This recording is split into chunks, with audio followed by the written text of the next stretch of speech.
그 음식물의 힘을 의지하여 40주 40날을 가서 하나님의 산 호렙에 이르니라. 아멘. 자막이 안 나오나요? 기분 나쁘네. 자막이 안 나오다니. 마음이 외롭고 무너질 때라는 이런 제목으로 오늘 말씀을 선포하겠습니다. 최근 OECD 국가를 대상으로 진행된 조사에 따르면 우리나라 국민 중 정말 외롭고 힘들 때 의지할 사람이 없다고 대답한 사람이 30%나 된다고 합니다. 다른 나라 평균에 비하면 10%나 높은 수치입니다. 우리 주변 사람들을 보면은 겉으로는 다 즐거워 보이고 행복해 보입니다. 그러나 그 속을 들여다보면은 외로움과 우울증에 시달리는 사람들이 많습니다. SNS를 통해서 보면은 페이스북이나 인스타그램에 올리는 그런 사진들, 그 여행 가서 찍은 사진들이나 좋은 환경에서 좋은 음식을 먹으며 같이 찍은 사진들을 이렇게 보면은 참 즐겁게 보이고 행복하게 보인다. 그러나 속 사정은 다릅니다. 본문에 보면은 구약에서 가장 위대한 선지자 중에 한 사람인 엘리야 선지자가 이게 영적으로 번아웃되고 침체되어서 풀이 죽은 채로 이게 깊은 그런 우울감, 상실감을 가지고 하나님께 죽여달라고 호소하는 그런 내용이 기록되어 있습니다. 엘리야는 불의 선지자로 유명합니다. 엘리야가 활동했던 그 시대에는 구약의 가장 악한 왕인 이 아합이 통치하던 그런 시대였습니다. 아합의 부인 이세벨은 시돈의 공주로서 이스라엘에 들어올 때 온갖 우상을 가지고 들어와서 그의 권력으로 백성들에게 우상을 숭배하도록 강요했습니다. 그래서 아합이 통치하던 시대에는 이스라엘 전역에 우상 숭배가 만연했습니다. 바알과 아세라를 섬겼습니다. 그리고 여호와 하나님을 섬기는 선지자들을 잡아서 죽였어요. 그래서 이 시대에 엘리야가 혜성같이 등장해서 하나님의 회개와 심판을 선포하고 하나님께로 돌아오라고 호소했습니다. 그러자 아합이 엘리야를 박해하기 시작했어요. 엘리야는 하나님의 말씀을 받고 아합에게 바알 선지자와 아세라 선지자와 대결하기를 원한다고 신청했습니다. 갈멜산 중턱에서 바알과 아세라를 섬기는 선지자들과 엘리야 이렇게 대결을 벌려서 누가 참신인지 가려보자고 했습니다. 그것은 제단을 쌓고 거기에 제물을 올려놓고 자기 신들의 이름을 불러서 하늘에서 불이 떨어져서 그 번제물을 태우는 그 신이 참신이다. 그리고 그 번제물을 태우는 이런 일이 없을 때 그 사람들 목숨을 걸고 대결하자는 거예요. 그래서 아합이 허락을 하고 전국에 있는 바알과 아세라 선지자들을 갈멜산으로 다 모아들였습니다. 그래서 갈멜산 중턱에 제단을 쌓고 거기에 각을 떤 송아지를 올려놓고 바알과 아세라 선지자가 나갔어. 그들의 신 이름을 부르면서 바알을 부르면서 불을 내려달라고 합니다. 그러나 없는 신이 어떻게 불을 내려주겠어요? 이 가짜 헛된 것들이 어떻게 불을 내려줄 수가 있나요? 아침부터 저녁까지 그것들이 소리치고 불러도 대답이 없어요. 몸을 자해하며 피를 흘리며 그들의 신 바알을 불러도 대답이 없습니다. 그러자 저녁 무렵에 엘리야가 나가서 그들을 물리친 다음에 다시 제단을 수축하고 거기에다가 송아지를 올려놓고 하늘의 하나님께 기도합니다. 여호와여, 하나님이 참신인 것과 내가 하나님의 종된 것을 이들로 알게 하여 주옵소서. 여호와여, 불을 내려주소서. 그러자 하늘에서 불이 확 내려와서 번제물과 번제단과 그 주변에 있는 도랑의 물까지 전부 다 핥아버렸어요. 그러자 그 숨을 죽이며 지켜보던 이스라엘 백성들이 와하고 함성을 지르며 여호와가 참 하나님이시라고 소리칩니다. 그때 엘리야가 이 바알과 아세라 선지자 한 사람도 남겨두지 말고 다 잡아라. 그리고 그 밑으로 끌고 내려가서 기손 시내에서 그들의 목을 쳐서 다 죽입니다. 대승리를 거둔 거죠. 여호와 하나님이 참신인 것이 그들에게 밝혀진 거죠. 그리고 엘리야는 산 꼭대기로 올라가서 거기서 얼굴을 무릎에 파묻고 비가 오도록 간절히 기도합니다. 그러자 3년 6개월 비가 오지 않던 이스라엘 전역에 장대비가 쏟아졌습니다. 놀라운 그런 기적이 일어나게 된 거죠.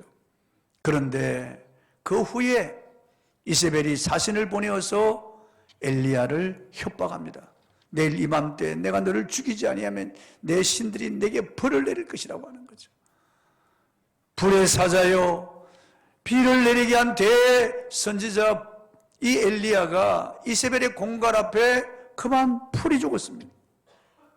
그냥 의욕을 상실해버렸어요.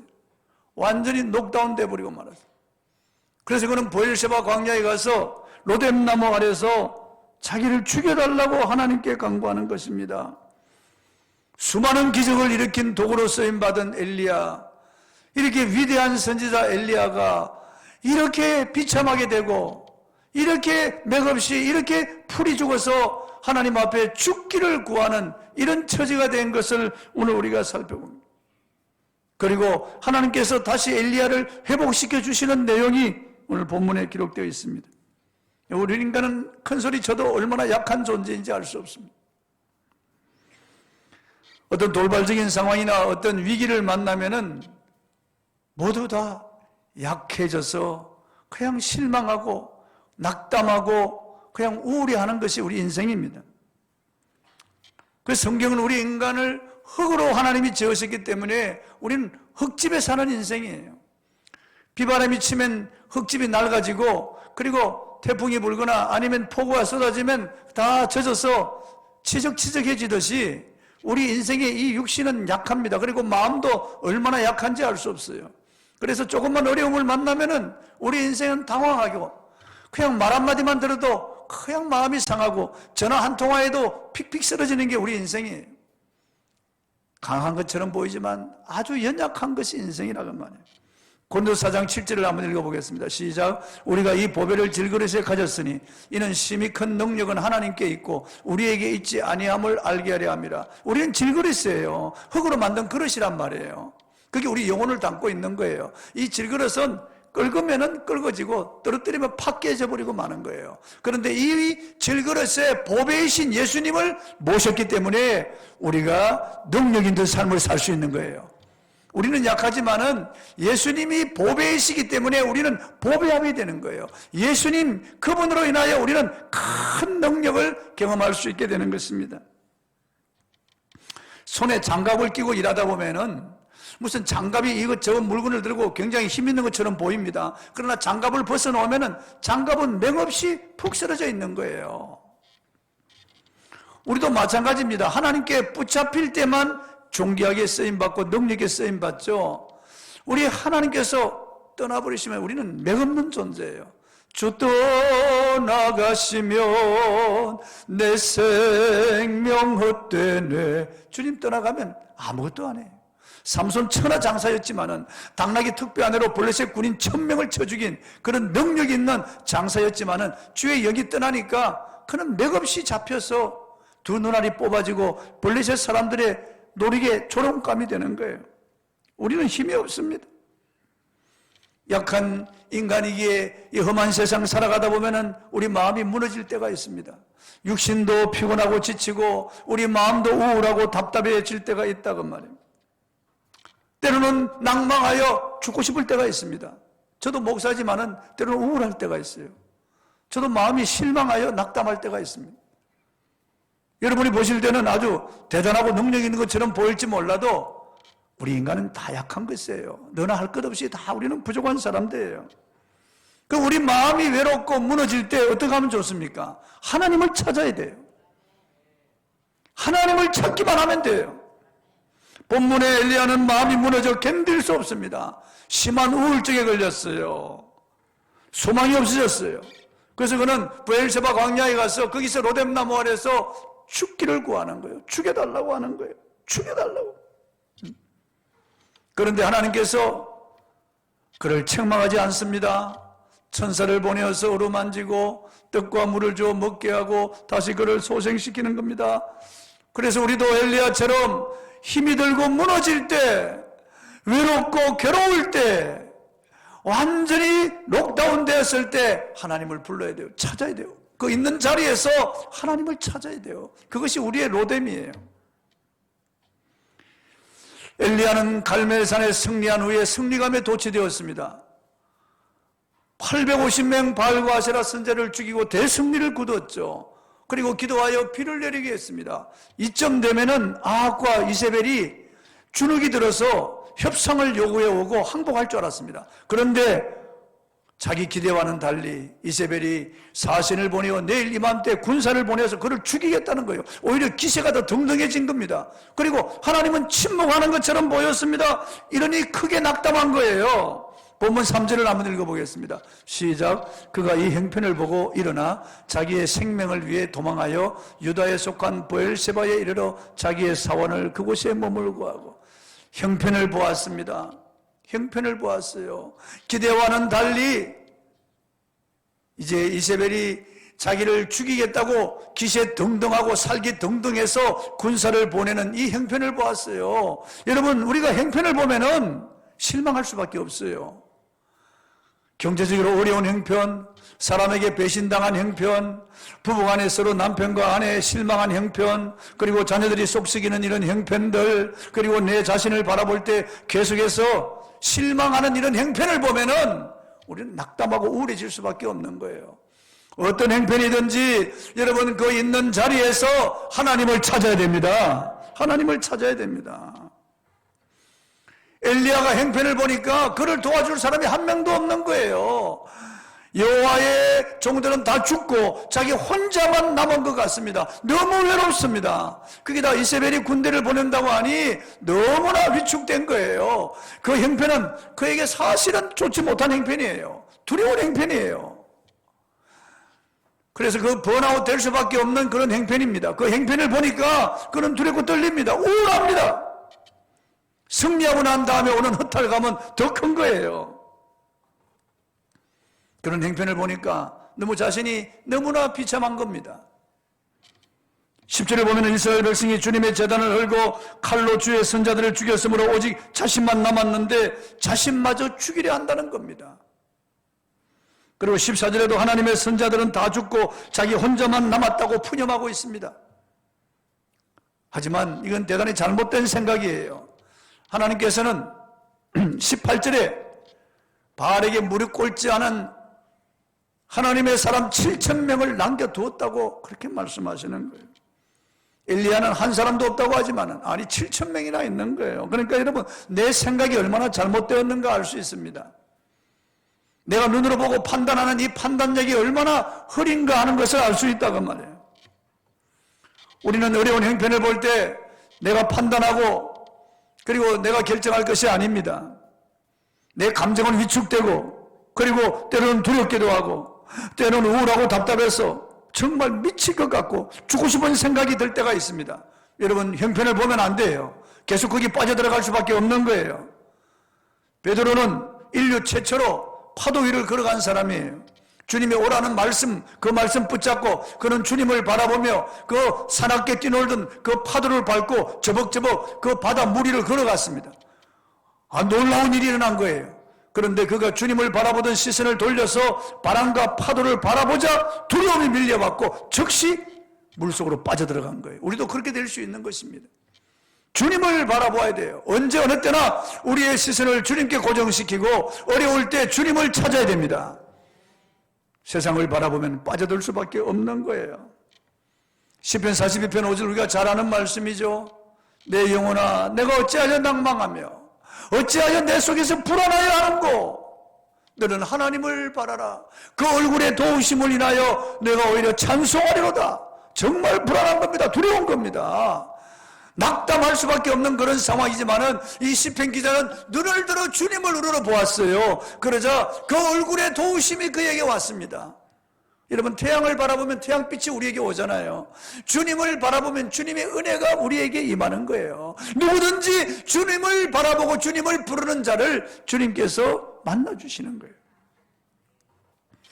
찬송가 383절에 보면 눈을 들어 산을 보니 도움 어디 있어오나 천지지은 주여와 나를 도와주시네 찬송이 있습니다. 그렇습니다. 오직 우리의 도움은 하늘에 계신 아버지께로부터 오는 거예요.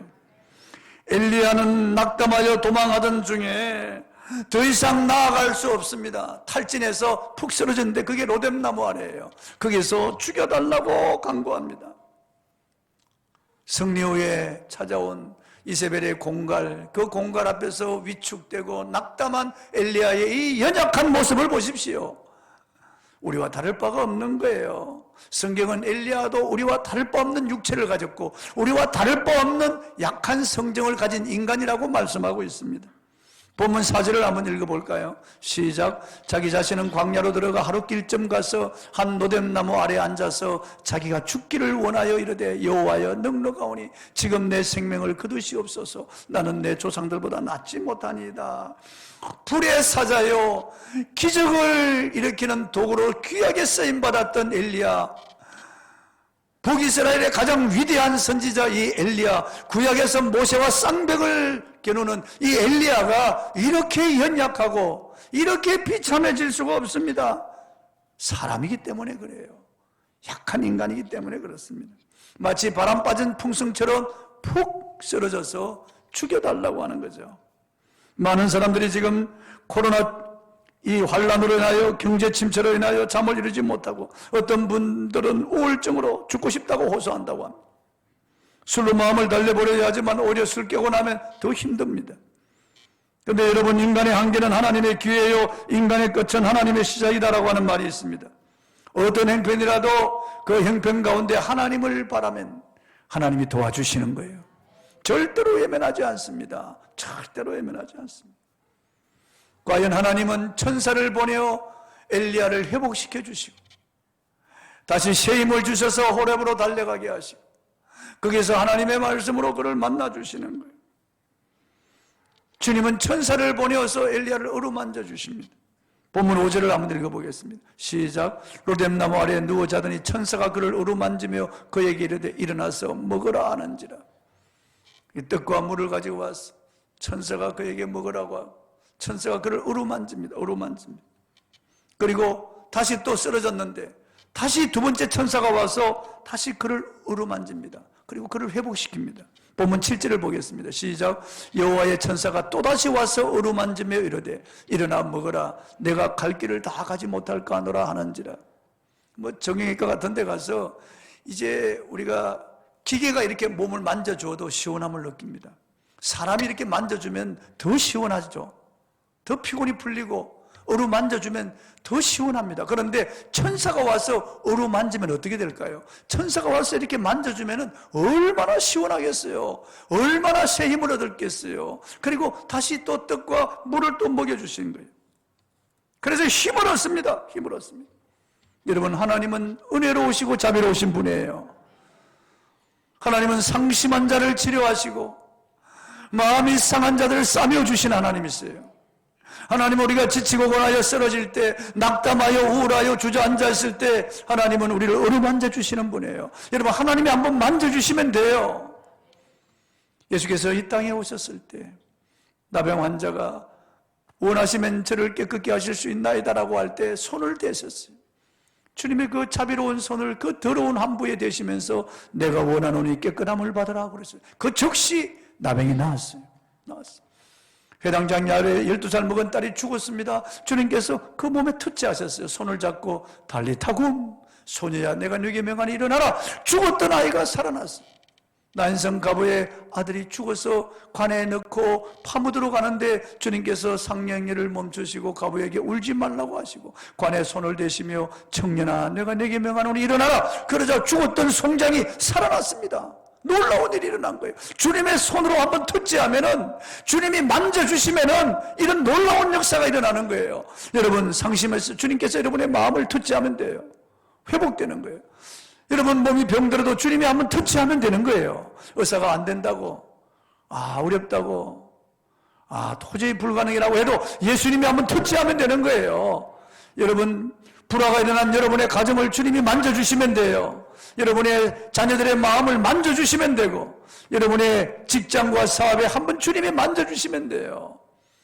엘리야는 지치고 고나고 낙담하여 쓰러져 죽여달라고 하지만은 주님께서 천사를 보내어 그를 만져주시니까 힘을 얻는 거예요. 우리 주님은 만져주시는 분이에요. 자비로우신 분이에요. 야곱도 형과 아버지를 속이고 형의 미움을 받아서 도망가다가 루스라고 하는 광야에 와서 차디찬 돌베개하고 잠이 들었는데 하나님이 그를 찾아주시는 거예요. 그의 죄를 묻지 않습니다.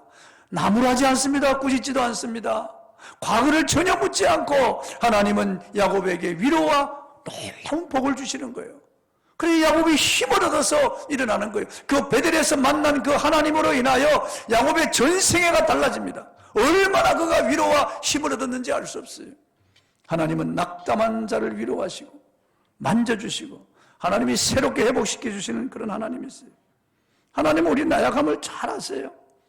우리의 어려움도 알고 우리의 고통도 알고 우리의 슬픔도 아픔도 알고 우리의 모든 괴로움 다 아시는 분이에요. 우리가 지금 병들어 있는 것도 아시고 마음이 너무 상하여 있는 것도 아시고 우리의 가정에 일어난 불화도 주님이 다 아시는 거예요. 직장이나 사업상의 경제적인 어려운 문제 아시고 사람에게 실망한 것도 아시고 배신당하여 억울하여 원통에 눈물을 흘리는 것도 주님이 다 아시는 거예요. 주님은 넉넉히 도와주실 수 있습니다. 어떤 문제든지 주님이 터치하면 다 해결됩니다. 여러분의 힘만으로 무엇인가 해결하려고 하면 우리는 더 실망할 수밖에 없는 거예요. 내가 내 지식과 경험이나 내 수단과 방법으로 이 문제를 해결해 보겠다고 다시 힘을 써보지만 아니에요. 이곳저곳을 찾아다니보고 세상 기웃거려 보지만은 오히려 더 실망감만 더할 뿐입니다. 빨리 하나님을 찾아야 되는 거예요.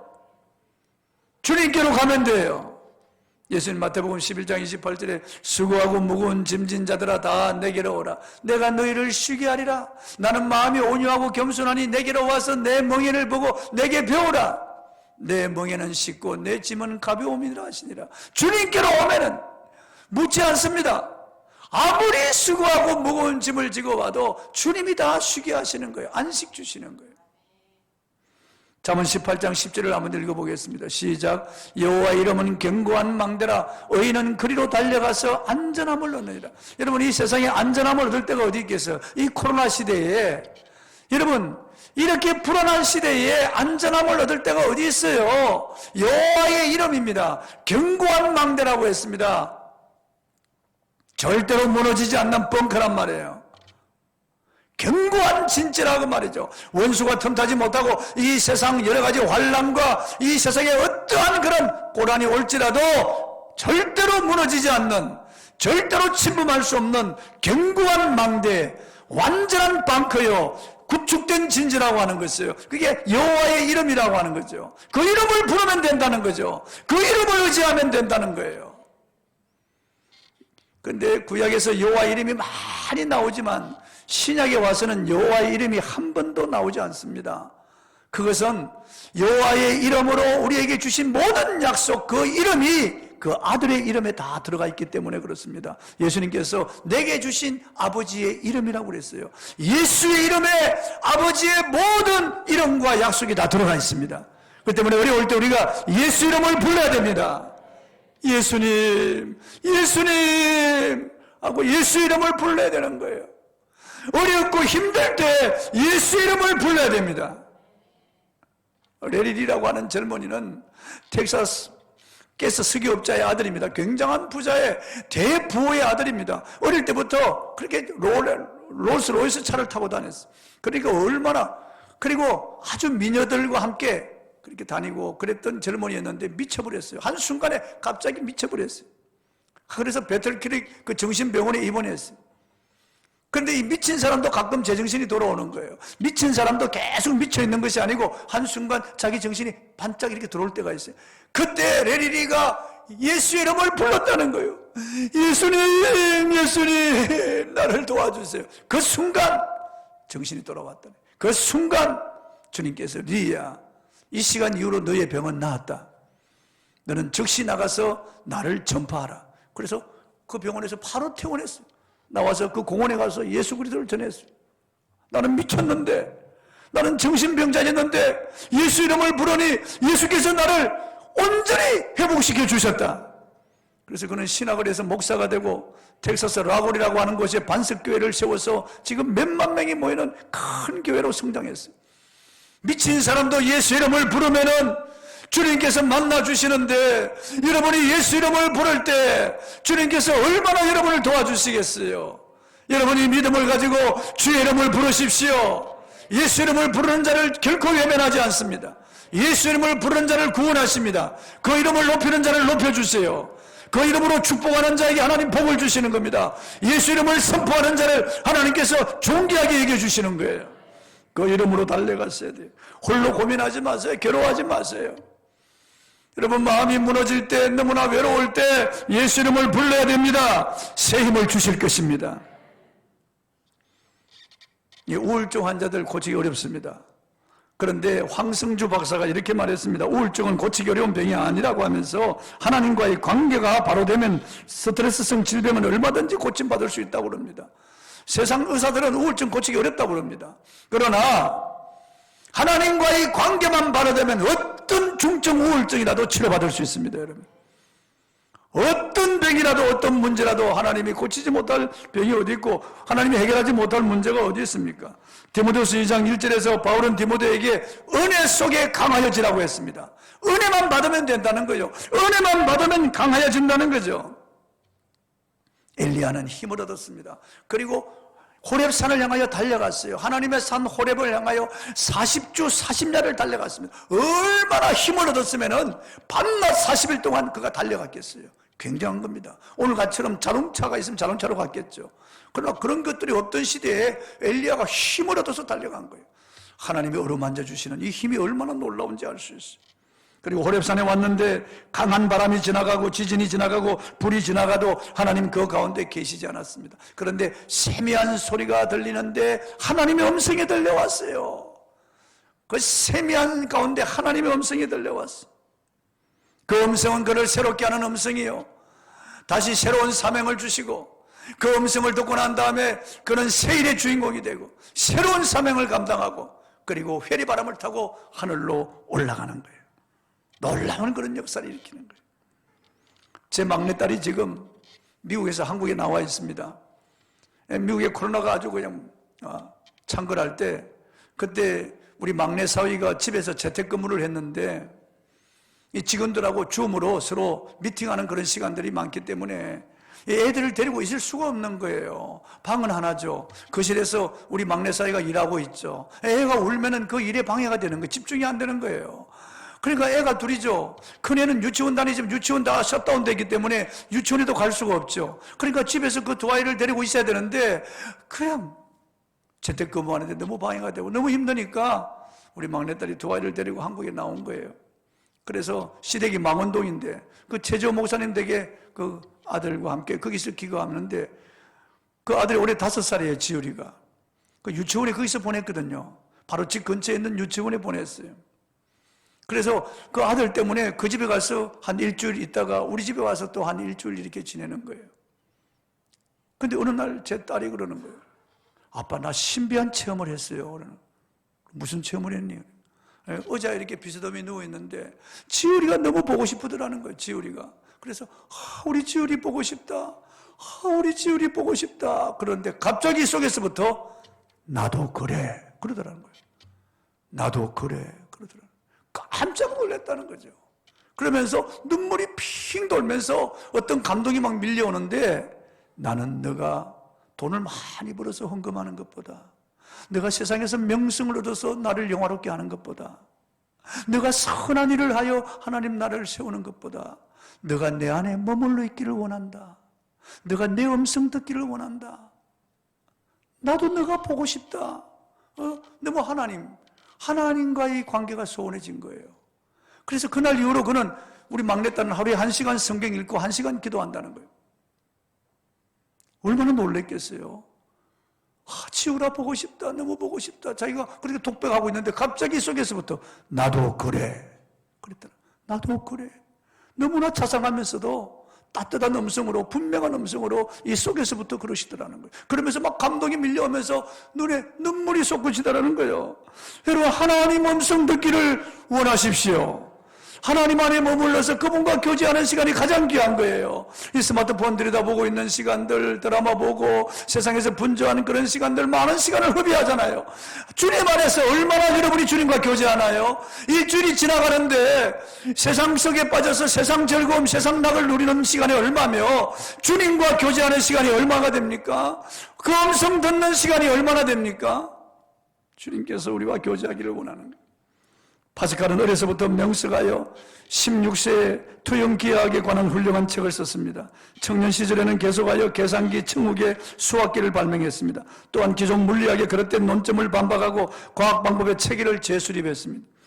그러나 그는 과학으로 그의 욕구를 채우지 못했습니다. 그는 고통과 번민 속에서 헤어나오지 못했습니다. 그는 어느 날 실망한 마음을 가지고 성경을 펴들고 요한복음 16장을 읽고 있었는데 갑자기 그 방에 모세가 호렙산에서 보았던 것처럼 화염이 가득 차는 것을 보았습니다. 그때 위로부터 들리는 하나님의 음성이 있었습니다. 아브라함의 하나님, 이삭의 하나님, 야곱의 하나님이요 철학자의 하나님, 학자의 하나님이 아니라 라는 음성이 들렸습니다. 이 음성을 듣고 그는 감격하여 눈물을 피오듯 흘렸습니다. 1654년 11월 23일 밤 10시 30분에서 12시 30분 사이에 일어난 일입니다. 그는 세상이 줄 수 없는 큰 기쁨과 평안을 얻게 되었습니다. 무거운 근심과 걱정이 사라져버렸고 번민이 일시에 다 해결되었습니다.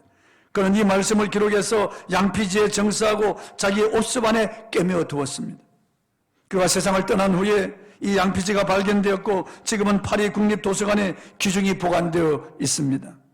그 후 파스칼은 말씀 묵상하는 중에 다시 주님의 음성을 듣게 되었습니다. 십자가에 달린 것은 너를 기억하며 방울방울 흘린 피 또한 너를 위함이니라. 이 음성을 듣고 그는 곧 무릎을 꿇고 주님 앞에 엎드려 통곡했습니다.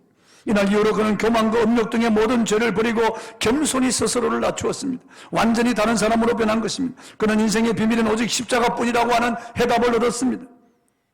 그의 묵상집 팡신은 오늘 많은 사람들에게 읽혀지고 큰 감동을 주고 있습니다. 그는 주님의 음성을 듣고 난 그 다음부터 모든 책을 다 버리고 오직 성경과 어거스틴의 참회록 이 두 것만 가지고 그는 살다 갔습니다. 성도 여러분, 마음이 무너졌습니까? 여러분의 마음이 괴롭고 답답합니까? 너무 외롭습니까? 우울합니까? 어려운 문제 앞에 여러분 탈진했습니까? 때로는 죽고 싶은 그런 심정이 드는 때가 있습니까? 더 이상 살아갈 여력이 없다고 생각하십니까? 도와줄 자가 없다고 생각하십니까? 주님께로 나오십시오. 주님의 이름을 부르십시오. 주님의 이름을 부르십시오. 십자가 밑으로 나오십시오. 주님을 찾으십시오. 여러분 눈물 속에 예수 이름을 불러보신 적이 있나요? 주님을 부르면 주님은 절대로 외면하지 않습니다. 아무리 악한 자의 그런 부름이라도 주님은 다 응답하십니다. 거절하지 않습니다. 그리고 주님의 음성에 귀를 기울이세요. 말씀을 읽으시고 묵상하세요. 말씀을 들으십시오. 설교 시간에 집중하시고 주의 음성을 들으십시오. 주님이 주시는 위로를 받으십시오. 새로운 힘을 얻으시기 바랍니다. 승리하시기를 바랍니다. 찬송하겠습니다. 괴로울 때 주님의 얼굴 보라. 해리 볼백이 지은 찬송입니다.